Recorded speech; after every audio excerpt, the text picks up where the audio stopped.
কাছে কিংবা দূরে, দেশে কিংবা প্রবাসে, যে যেখান থেকে আমাদের এই প্রতিবেদনগুলো দেখছেন, সবাইকে প্রীতি ও শুভেচ্ছা দিয়ে শুরু করছি আমাদের আজকের প্রতিবেদন। তো দর্শক, চলুন কথা বলি এই আপুর সাথে। আসসালামু আলাইকুম আপু। ওয়ালাইকুম আসসালাম। কি নাম আপনার? ফাতেমা আক্তার লিজা। তো কেমন আছেন আপনি? ভালো আছি।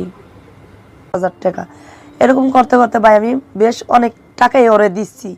দেওয়ার পর টাকা দিলে ওর কাছে আমি ভালো থাকি, নাইলে ও আমার মারধর করে। ও আমার এই যে এখানে বাইরে এসছে, এই লোহা দিয়া মাথা আমার বাড়ি মারছে, ফাটাইছে। আমার এখনো মাথায় 3-4টা দাগ আছে, আপনারা দেখতে পারেন। আমার মাথায় এখন স্পট আছে। তো এইভাবে অনেক মারছে, আমার এখানে বাড়ি মারছে লোহা দিয়া, অনেক মারছে। মারার পর প্রতিদিন পরে ওই যে আমাদের হোসেন ভাই, ওই এলাকার হোসেন ভাইয়ের কাছে বিচার আমি ডরে দেই না। পরে আশেপাশে মানুষে কয় যে এরকম এরকম প্রতিদিন মেয়েটারা মারধর করে। তো হোসেন ভাই কোনো কিছু বলে না, যে এটা তোদের স্বামী স্ত্রীর ব্যাপার। তো হোসেন ভাই আমার ভালো বুদ্ধি দিচ্ছে, খারাপ বলে নাই, যে বিয়ে বইস সংসার কইরা খা, সমস্যা কি। তো আমি এরকম কয়দিন চলবো, আমারে মারে টাকা দিলে ভালো থাকি, টাকা না দিলে ভালো থাকি না। তো এগুলা নিয়ে অনেক কিছু করে আমি গলায় দড়ি দিছি, মানে ফাঁসি দিছি। আমি টিকতে পারতেছি না, আমি টাকা পাবো কোথায়? আমি যদি প্রতিদিন আমার বাইরে যে অত্যাচার করি, মা বাপরে অত্যাচার করি, তাহলে ওনারা আমার খারাপ বলবো না, যে কিরে তুই প্রতিদিন একটা বেকার পোলার তুই নিয়ে টাকা দিবি কি লিগা? তা আমি বুঝতে দেই না। আরো লাভ ম্যারেজের বিয়ে, 1 দিন হোক আর 10 দিন হোক আর 10 বছর হোক, লাভ ম্যারেজের বিয়ে তো ওই জায়গায় এরকম টাকা দেই। কিন্তু ও না, খালি আমার মারধর করে। পরে একদিন আমার মনের ভিতরে অনেক ঘৃণা আসছে, তারপর আমি গলায় ফাঁসি দিছি। দেওয়ার পর আমার বাস্তিটা ফাঁক দিয়া, টিন সেটে থাকি, আমার বাস্তি ফাঁক দিয়া দেখে যে আমি গলায় ফাঁসি দিছি। পরে ম্যানেজার সবাই ডাকছে, ওনারা দরজা ভাঙ্গা রুমের ভিতরে ঢুকছে। ঢুকা পরে র্যাপে করে কে জানি বলছে, র্যাব পুলিশ এসে বাড়ি বইরা গেছে। পরে ওরা আমারে অনেক বুঝাইছে যে বোন, একটা র্যাব বলতেছে আমি জীবনে একবার ফাঁসি দিছি, তো ফাঁসি দিছি যে কতটা কষ্ট, কতটা ভিতর যে কেমন লাগে, তখন বাঁচার জন্য অনেক ছটফট করি। তাই বোন তুমি একদিকে চইলা যাও, ওরে ডিভোর্স দিয়ে দাও, কিন্তু এই কাম কইরো না। তারপরে ওনারা আমার বুঝাইছে। বোঝার পর আমি তওবা করছি যে জীবনে আমার জামাই যদি আমার ফালাই থিয়া যায়, আমি যদি ওরে যদি ডিভোর্স দিয়ে আমি অন্যদিকে যাবো গা, তারপর আমি জীবন আর গলায় দড়ি দিব না। তো এটা আমি আর কি আল্লাহর কাছে তওবা করছি, মানুষের কাছে তওবা করছি করে। পুলিশটি বুঝাইছে। বোঝার পর আমার স্বামী আবার 1.5-2 মাস ভালো ছিল।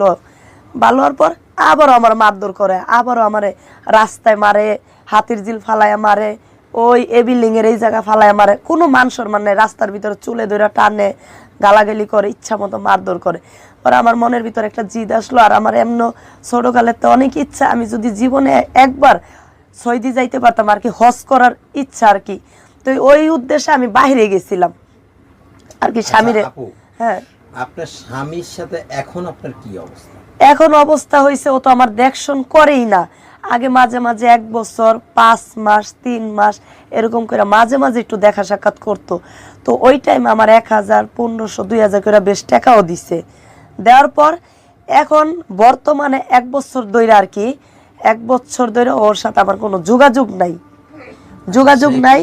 মানে আপনার যখন বিয়ে হয়েছে, বিয়ের পরে কি বেশি সময়টা কি আপনার সাথে ছিল? হ্যাঁ, আমার সাথেই ছিল। না, ওনার যে ওয়াইফ ছিল সেটা তো আমি জানতাম না, ও আমার কাছে বলে নাই। ও 8 মাস 10 মাসের মতো আমার কাছেই ছিল। তাহলে আমি কিভাবে বুঝবো যে ওর ওয়াইফ আছে? পরে আপনি কিভাবে জানছেন? পরে জানছি যে আমার ভাবি 5 মাস পরে আমার ভাবি জানছে, 3 মাস না জানো 5 মাস পর। আমি বিশ্বাস করি নাই। ওর ওয়াইফ কি জানে যে আপনাকে যে বিয়ে করেছে? হ্যাঁ জানে, ওর ওয়াইফ জানে, পরে জানছে আর কি, আমিও জানছি। কখনো আপনার কাছে? হ্যাঁ আসছিল। আচ্ছা, কি বলছে? আসছিল কি, ও জানি কার কাছ থেকে ওর ওয়াইফ আমার নাম্বার নিছে, নিয়ে আমাকে ফোন দিছে। ফোন দিয়ে বলতেছে আমি ওর চাস্তো বোন হই। তা আমি বলছি যে আপু কি আপনি তোমাকে নাকি আমার ভাই বিয়ে করছে, তুমি নাকি অনেক সুন্দর, অনেক কিছু বলছে। তো আমি বলছি যে আপু আমি তো সুন্দর না। তাহলে তুমি আমার বাইরে কিভাবে পাগল করলা এই 2-3 দিনের ভিতরে? আমি কি পাগল তো আমি করি নাই, আপনার ভাই আমাকে জোর করে ঠেট করে বিয়ে করছে। তা বলে যে আপু তুমি আমার সাথে এক জায়গায় দেখা করো। আমি বলছি কোন জায়গা? বলে কুনিপাড়া। তো আমি কুনিপাড়া ওর সাথে দেখা করছি। দেখা করার পর ওই মেয়েটা আমার একটা রুমের ভিতর আটকাইছে।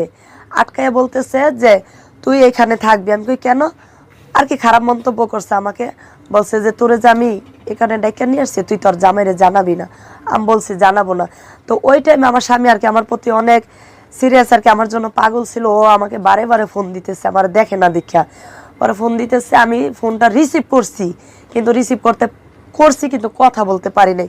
ওই মহিলা আমার কাছ থেকে মোবাইলটা নিয়ে গেছে, নিয়ে যায় ওই মোবাইলটা ওর কাছে নিয়ে গেছে গা। ওই যে স্বামীর বড় বউ, হ্যাঁ, আচ্ছা। চাস্তো বোন যেটা এখন- সাথে। এখন সর্বশেষ হ্যাঁ। যে কথাগুলো আমরা জানতে চাই, এখন বর্তমানে আপনার কি অবস্থান, আপনার স্বামীর কি অবস্থান? বর্তমানে আমার অবস্থান, ও মনে হয় ওইখানেই থাকে আর কি, ওর বড় ওয়াইফের কাছেই থাকে, কিন্তু আমার কাছেও থাকে না। আমার কাছেও থাকে না, ও আমাকে মাঝে মাঝে ফোনে কথা বলে, এখন কিন্তু আপনি আমাকে কি ডিসিশন নিচ্ছেন? এখন ডিসিশন কি নেব আমি? মানে আপনি কি এইভাবেই থাকবেন, না তাকে ডিভোর্স দিবেন, না তার সাথে সে যেভাবে চালাচ্ছে সেইভাবে থাকবেন? না, এইভাবে তো একটা মানুষ থাকা যায় না, এভাবে চালাইলে তো হয় না। প্রত্যেকটা মানুষই চায় যে আমি আমার স্বামীর সংসার করি, আমার স্বামীর ঘর করি, এটা প্রত্যেকটা মেয়েই চায়। সব মেয়েরা, আমার মা বাবা সবাই তো ঘর সংসার করতেছে, কিন্তু আমি তো পারতেছি না। আমি তো মনের কথা তো কারো কাছে বলতে পারতেছি না। কোনো ছেলে মেয়ে আছে? না। আপনার কি মনে ইচ্ছে হয় না আপনি একটি সন্তানের মা হন? হ্যাঁ, ইচ্ছা হয়। আপনার বিয়ে হয়েছে কত বছর আগে? বিয়ে হয়েছে প্রায় 8 বছর। 8 বছরে আপনি একটি সন্তানের মা হলেন না, এতে কি আপনার ভবিষ্যৎ চলবে? না, তাহলে আপনি কি করতে চান? আমি এখন করতে চাই কি, ও তো আমাকে দেখশন করে না, তো আমি এখন অনেক ওর জন্য ওয়েট করছি, দেখি হয় ভালো হয় কিনা, ও আমার কাছে আসে কিনা, ও আমাকে নিয়ে সংসার করে কিনা। এখন দেখতেছি যে না, ও আমাকে নিয়ে মনে হয় সংসার করবে না, আর ও আমাকে দেখশনও করে না। এখন আমি পারলে ওর বিরুদ্ধে মামলা করব, বা ওকে আমি ডিভোর্স দিব, আমি এই ধরনের একটা চিন্তা ভাবনা নিচ্ছি। আচ্ছা, তার মানে আপনি তাকে ডিভোর্স দিবেন? হ্যাঁ। তো আমাদের এই প্রতিবেদন দেখে যদি কেউ আপনাকে চয়েস করে, হ্যাঁ, হ্যাঁ। আপনার দায় দায়িত্ব নিতে চান, তাহলে কি আপনি কি সেটা গ্রহণ করবেন? হ্যাঁ, অবশ্যই আমি গ্রহণ করব। তো গ্রহণ করতে হলে তো আগে আপনার ওই স্বামীর সাথে ডিসকাস। হ্যাঁ, ওর সাথে আগে আমার ডিসকাস করতে হবে। আচ্ছা, তো আপনার স্বামীর মানে প্রতি আপনার কোনো কথা আছে? স্বামীর প্রতি আছে। বলেন, কি বলার আছে? স্বামীর প্রতি কথা আছে, ওকে আমি আগে জিজ্ঞেস করব যে তুমি কি আমাকে নিয়ে কি ঘর সংসার করতে চাও কি চাও না। ও যদি সেটা আপনি বুঝতেছেন না যে হ্যাঁ। এতদিন আপনার, হ্যাঁ, ওকে তো আমি বলবো। তো ও তো আমাকে এই যে আজকে 8 বছর প্রায়, ও আমাকে খালি বলতেছে হ্যাঁ তোরে নিয়ে তো আমি ঘর সংসার করব, তোরে স্যার আমি বাঁচবো না। এটা আর কি ফান, ওর মনের কথা না, এটা হচ্ছে উপরের কথা। তো ও আর কি আমার লাইফটা নষ্ট করতেছে। এখন তো আমি চলতে পারতেছি, বা আমার আজকে এখন আমার চেহারা ভালো আছে, আর যখন আমি বয়স হয়ে যাবো আর 5 বছর পর, তখন তো আমার এই চেহারাটা থাকবো না। তখন আমি যখন বয়স হয়ে যাবে, আমি বুড়ো হয়ে যাব, তখন আমার অবস্থাটা কি হবে? এখন আমার নিজের ডিসিশন তো আমার নিজের নিতে হবে। আপনার কি কখনো মা হওয়ার কোনো ইচ্ছে জাগে নাই মনে? হ্যাঁ, জাগছে।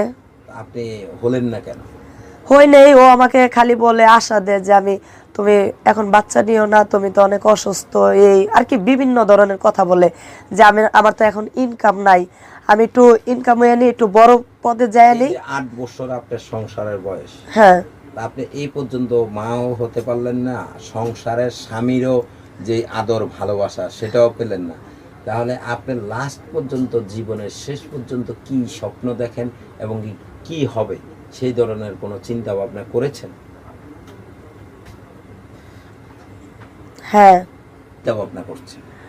এখন আমি চিন্তা ভাবনা করতেছি, ওর সাথে কথা বলবো। ও যদি ও তো আমাকে নিয়ে খাবে না, তো ওকে আমি একটা জিজ্ঞেস করবো যে যদি না খান, তাহলে আমার তো একটা তো কাবিন হয়েছে না ভাই, একটা তো কাবিন হয়েছে।